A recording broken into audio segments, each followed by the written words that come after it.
What is up, guys? It's Mason once again from PM Chess, and it's been a while since I uploaded a analysis video, so I just thought I'd drop this one in. This is a game taken from the Police National Individual Chess Championships. I found this while I was like scrolling through some tournaments in the chess page, and I decided, okay, why not cover some games from this? So this is a game taken from the person who won first place, that is Amewounou Komlan Kwesan, who plays as white in this game, and the second position player, which is Egbe Theory, who plays as black in this game. So let's take a look at this game and see what's up. So we have E4 by white, D5, Scandinavian defense. Shout out to John Bartholomew. E takes D5, and normally you would expect queen takes D5, but here we have knight to F6. You don't really see much of this these days, but this is the Icelandic gambit. I see chess.com here calling it the modern variation. So it's a more aggressive line in the Scandinavian where you try to take the initiative early, or you don't try and give too much to your opponent, too much space to your opponent, as normally like you see in traditional Scandinavian lines. I think I've seen lines like not D4, like E6 being played, E6 followed by like F4. The lines are pretty sketchy in my head. I don't really remember them very much, but more of an aggressive way to play the Scandinavian. We have bishop to b5 here, trying to push as much of the initiative as possible. I mean, I have the chance to put my opponent on the ropes, so keep him defensive, keep him passive as much as possible, and that's what white decides to do with this move. What you could also try and do is, since you are up a pawn, you can always decide to give up that pawn in place just to like get more of an initiative or to gain more central control. And how would you do that here? So you could play d4 here, and the point is, if your opponent decides to take, whether with the knight or with the queen, you still have options of playing c4 here, which is also a very desirable position to get in standard Scandinavian lines. So you can always think about that whenever your opponent gambits a pawn to you. Okay, so we have knight b to d7, defending. Knight to c3, again, still trying to hold on to the pawn. You don't necessarily need to.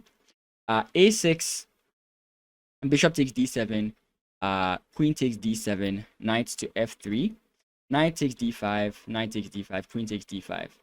And then we have c3 here. C3 basically hints at playing the move like d4, right? That's the most obvious thing it does. But it gives black the opportunity to play the move queen to e4 here, which causes a trade of queens, and we enter into like a queenless middle game.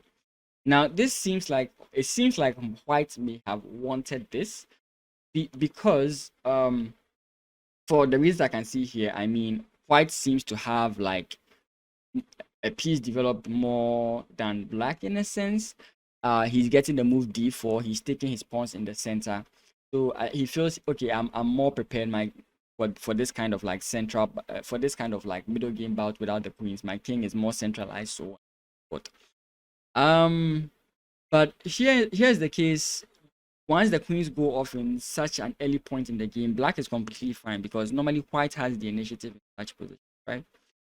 So it's a little bit questionable why he would go for this. Again, like I said, this is not bad. I'm not saying his move is bad in any way. You could also try to play the move d3. The point of playing d3 is to prevent your opponent from getting those funny checks. And if he still like intends on getting those, have an it like bishop to e3. And your point of bishop to e3 is you keep the queens on the board. You have more development. You can castle and eventually get your c3 or in the position, and I think you're completely fine. But again, there's always the element of player preference these moves. So we have the trade of queens, e6, rook to d1. I won't spend too much on this time on this move.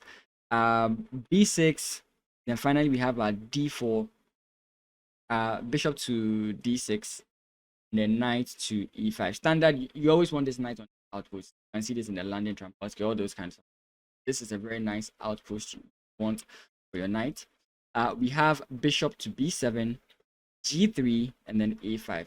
And you can take some note of something very interesting here. First of all, we are in a queenless middle game, and black has the bishop pair in an open board state, right? The game is there's an open chess game here, so the bishops are going to do better. The bishop pair is going to do better than the knight and the bishop. So black has an advantage in that sense. The second thing you note here is that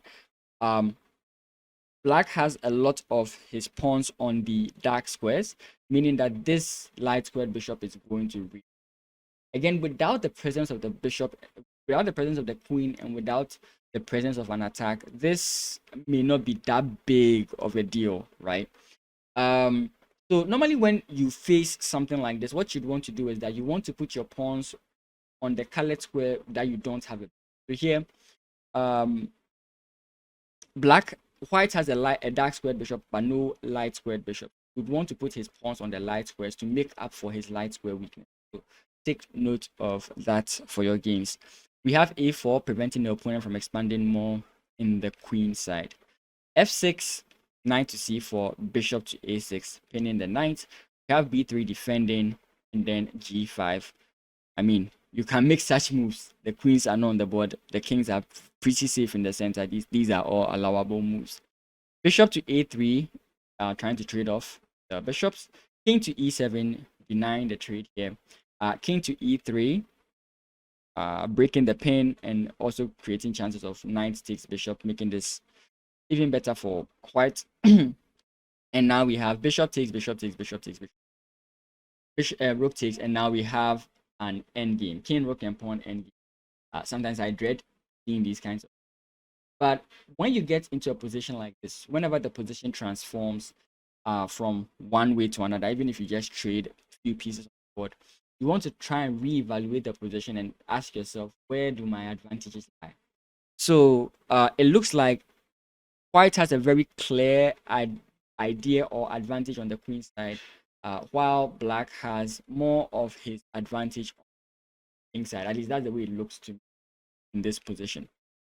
So what is white's aim? White could aim to double, get the rook to b5, and then follow it up with a move like c5 here. And once he can break open over here, he cause a lot of trouble. On the other hand, black could try like going for a pawn storm on the queen side, on the king side, sorry, supported by his rooks, and he would possibly get a very good position. The only issue is who succeeds first, right? And it seems like white has it easier, like white will have an easier chance or an easier job in causing problems as compared to black. But let's just see how the game goes. We have king to d6, a little bit strange because you put yourself in a possible like discovered attack. We have rook to b3, like we said, rook h to e8, rook to b5. h6 is a waiting move. Again, if you tried to strike straight for the center here, you recognize that you see why this becomes a problem, because the king takes, you can't take back. You have to move your king somewhere. Doesn't really matter where you move your king. f4 here, and if there's a trade ever, you see that this pawn is now like a thorn in black side. So you have to be very careful how you do it. So that's why we have the move h5. It's more of a like waiting move, not really pressing any issues here. But you could also aim to push more, like push more aggressively. Maybe like rather than h6 here, you want to go like h5. Try to be more aggressive with your pushes. Now we have f4. f4 is an interesting move. Let's look at the idea of g4. g4 makes these two backward.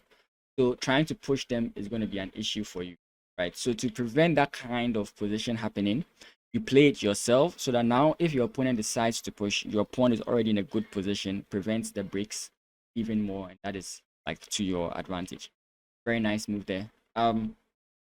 Rook to g8, preparing to like break open the position and bring his rook. Let his rook invade into his opponent's side. And here we have rook to f1. Rook to f1, rook g to f8. And the idea that instantly popped into my head here is to simply go like f5, because you weaken your opponent's part of the board substantially. For example, like if you take here, I can come in here, and no matter where the king tries to move, I can always create problems on the other side. I think it's called the principle of 2 weak. You can defend one, but you can't defend all your weakness. So I can attack another weakness and just keep dilly-dallying and shimmying between one idea and the other, and you're always going to have problems trying to defend both parts of the board.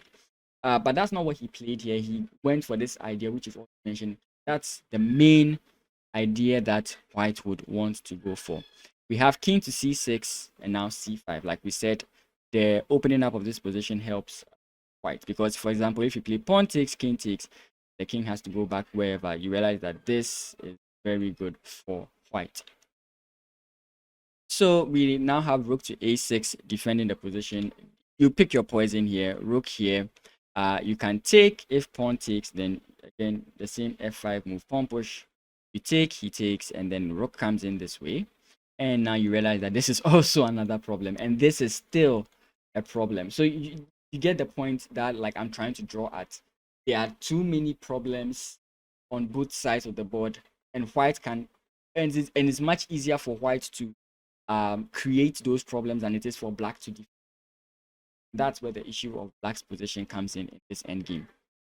And this was in, I feel like this more or less was initiated when he gave him the opportunity, when he played a slow h4 move and at the same time putting his king there. That may not have been the real like reasons, but I felt like these small things added up to create such a big issue. Okay, so let's continue. Yeah, so now he plays rook to a6, preventing the problems from coming in here. But now this gives rise to another issue. This is the reason why sometimes double pawns are good. We have c4, followed by d5, pawn takes, king takes. Now pawn takes, covered attack. This was the main problem that was always hitting black here. And now after king takes, you don't rush. I mean, pushing here does nothing. Taking here is fine, but there's a nicer way of doing this. Check, king comes in, check, king goes back, and now you have a very nice position. One can take. Very nice. I like such moves. King goes back to defend, and yeah, you can promote immediately, but there's no point in it. Rook takes, pawn takes, rook comes in check, and then king comes in this way. Rook attacks the pawn, and now you finally promote into a queen. Rook takes, and a very interesting point I want to make here in this game. You could, there's no problem with rook takes, king takes. There's no problem.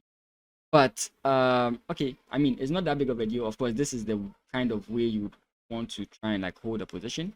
But like if you played, let's say this, trying to attack these two sides of the board, your opponent could defend both pawns. Again, of course, I'm playing a bad move here because yeah.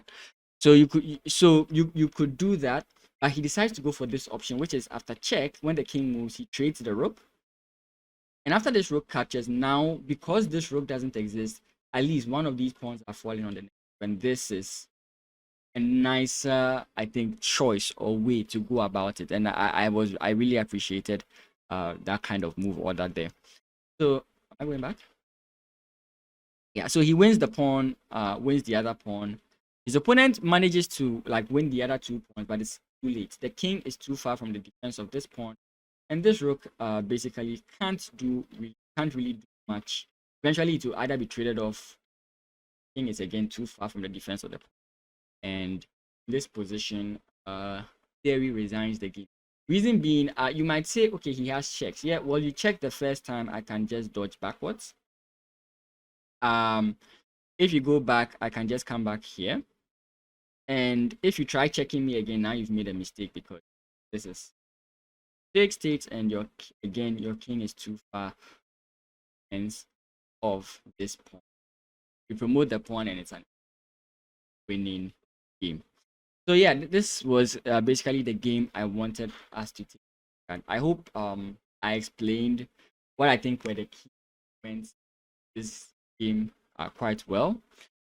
If you do enjoy these kinds of analysis videos, you can recommend some games that you'd want me to take a look.